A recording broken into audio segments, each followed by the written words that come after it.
చంద్రబాబు నాయుడు తన స్వలాభం కోసం పవిత్రమైన తిరుపతి లడ్డు మీద నింద వేసి ఈరోజు శ్రీవారి భక్తులందరి మనోభిప్రాయాల్ని దెబ్బతీశాడు. సో మళ్లీ ఆ భక్తుల మనోభిప్రాయాల్ని పునరుద్ధరించాలని, దానికి సుప్రీంకోర్టు కలుగజేసుకుని ఇది విచారించి నిజానిజాలు తెలపాలని మొదటి నుంచి మేము కోరుకుంటూనే ఉన్నాం. ఈరోజు సుప్రీంకోర్టు ఈ కేసుని స్వీకరించడం జరిగింది. ఈ కేసులో సుప్రీంకోర్టు కనుక కరెక్ట్ గా విచారిస్తే చంద్రబాబు నాయుడు అన్కో చేసిన అబద్దాలు ఖచ్చితంగా బయటకు వస్తాయి.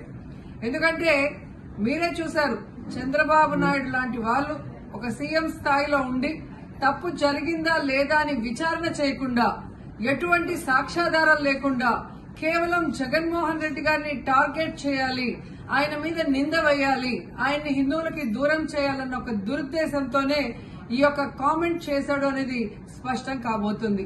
ఎందుకంటే ఈరోజు సుప్రీంకోర్టు ఈ కేసు తీసుకునేంత వరకు, ఆ డేట్ అనౌన్స్ చేసేంత వరకు సిట్ వేయనే లేదు. అంటే ఉన్నత స్థాయి విచారణ ఎక్కొట్టాలి, ఉన్నత స్థాయి విచారణ జరిగితే తాను చెప్పిన అబద్దం బయటపడుతుందన్న భయంతో సిట్ ని హడావిడిగా ఏర్పాటు చేయడం మనందరం కూడా గమనించాలి.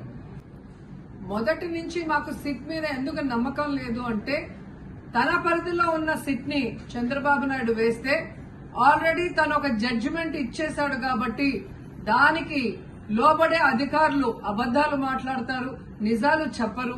ఎందుకంటే ఈరోజు సిట్ లో వేసిన అధికారి అడిషనల్ డీజీ, ఆయన కన్నా పెద్ద ర్యాంక్ లో ఉన్న టీటీడీ ఈఓ, ఐఏఎస్ ఆఫీసరు మొదట మాట్లాడిన స్టేట్మెంట్ కి చంద్రబాబు నాయుడు గారు అబద్దం చెప్పిన స్టేట్మెంట్ తర్వాత మాట్లాడిన దానికి తేడా చూస్తేనే ఈ సిట్ అనేది సిట్ అండ్ స్టాండ్ కి తప్ప దేనికి పనికిరాదనేది అర్థమైంది. అందుకే మేము మొదటి నుంచి అడిగాము, సుప్రీంకోర్టులో విచారణ జరగాలి, సిబిఐకి డైరెక్షన్ ఇచ్చి విచారిస్తే ఖచ్చితంగా మత కల్లోలాలు సృష్టించాలనుకున్న చంద్రబాబు నాయుడు అన్కో అందరికీ కూడా బుద్ధి చెప్పే అవకాశం దొరుకుతుందని. సో ఈరోజు విచారణ స్టార్ట్ అయింది.